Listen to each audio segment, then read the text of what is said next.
You grab your coat slip on your shoes and glance back. Your cat is just sitting there, watching you from the hallway, seemingly unfazed. You close the door, perhaps feeling a little guilty, but telling yourself they're independent. They'll just sleep all day. But do they really? What actually happens in your cat's brain the exact second that lock clicks? For years, we've generalized feline behavior, assuming that a quiet cat is a content cat, or conversely, that a hiding cat is a terrified one. But recent behavioral studies reveal a much more complex reality. Today, we are going past the guessing games. We are going to look at the actual science of feline separation, breaking down exactly what your cat does when you leave, and more importantly, why. The truth might just change the way you say goodbye forever. Let's start by looking at what happens in the very first 15 minutes after you walk out the door. Number 1. The first 15 minutes. The moment that front door clicks shut, a biological clock starts ticking. For a long time, we were led to believe that the first 15 minutes of separation triggered an automatic spike in a stress hormone called cortisol, sending every feline into a state of panic. You might have even seen videos claiming that if your cat goes perfectly still after you leave, they are suffering from learned helplessness, a state where they are so overwhelmed by anxiety that they simply freeze. Well, let me put your mind at ease. Science paints a much more reassuring picture.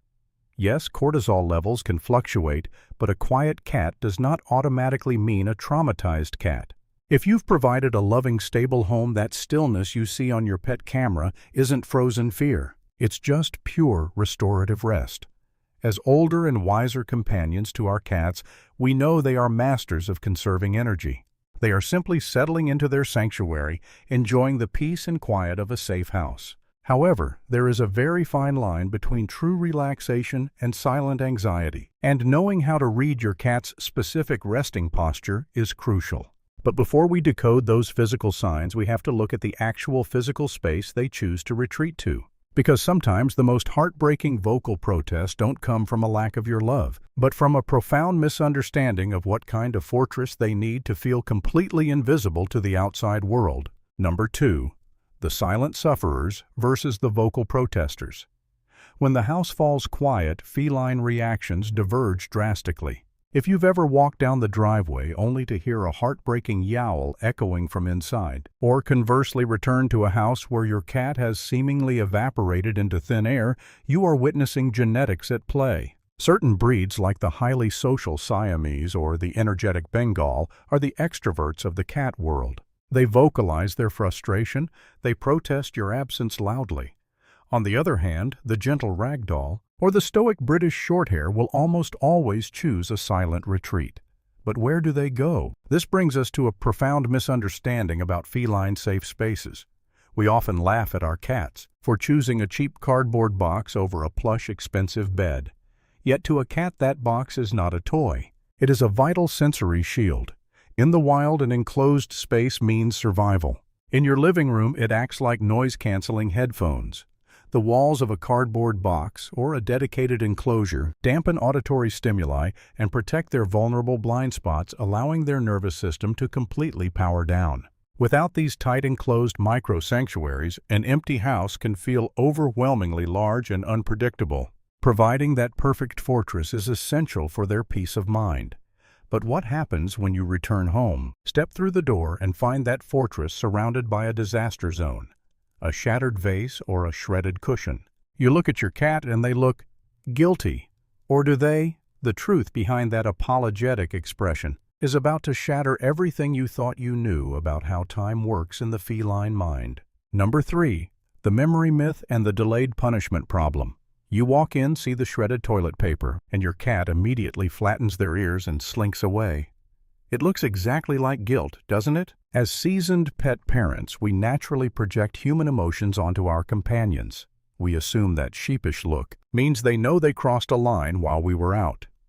But behavioral science tells a very different story, one that is crucial for preserving the bond you share. Here is the truth. Cats possess a remarkably sharp memory for routines, people, and safe locations. However, their short-term associative memory for their own actions is incredibly brief.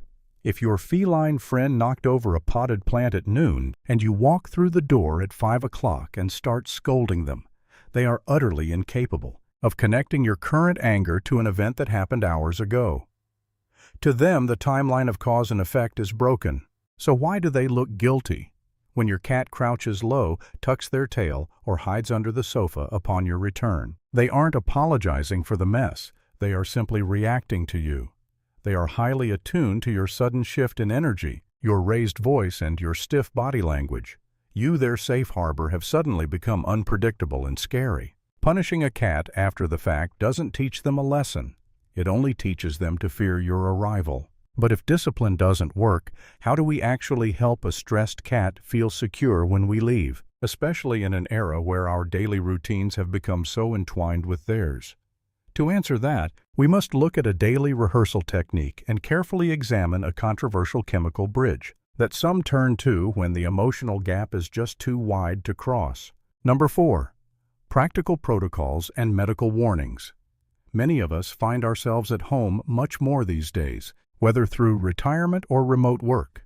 We have become a permanent fixture in our cat's daily landscape. So how do you prepare a cat for separation when you are physically there 24/7? The answer lies in graduated exposure, essentially the art of the routine fake-out. Your cat is a master observer.